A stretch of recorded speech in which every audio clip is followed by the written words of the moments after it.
નમસ્કાર દર્શક મિત્રો, હોટલાઇન ન્યૂઝમાં આપનું સ્વાગત છે।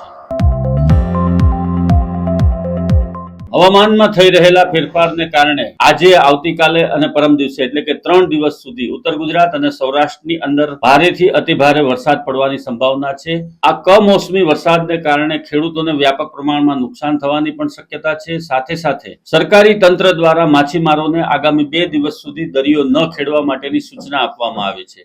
તમામ સ્તરે તૈયારી કરવામાં આવી રહી છે। તેમજ ખાસ કરીને હવામાનને કારણે જો વરસાદ આવે અને અન્ય કોઈ આપત્તિજનક પરિસ્થિતિ ઊભી થાય તો એના માટે પણ તંત્રએ તૈયારી કરી લીધી છે। ખાસ કરીને ઉત્તર ગુજરાતમાં આ વરસાદની સંભાવના વધારે છે। એની સાથે સાથે રાજસ્થાનના 6 જિલ્લાની અંદર પણ વરસાદ પડવાની સંભાવના વ્યક્ત કરવામાં આવી છે। ગાજવીજ અને તોફાની પવન સાથે પડનારા આ વરસાદને કારણે રાજસ્થાનનું તંત્ર પણ હરકતમાં આવ્યું છે। એની સાથે સાથે ગુજરાત સરકારે પણ બચાવ અને રાહત કામગીરી માટેની તમામ તૈયારીઓ કરી લીધી છે। તેમજ લોકોને જાનમાલની નુકસાન ઓછી થાય એવા પ્રકારના પ્રયત્ન કરવામાં આવી રહ્યા છે।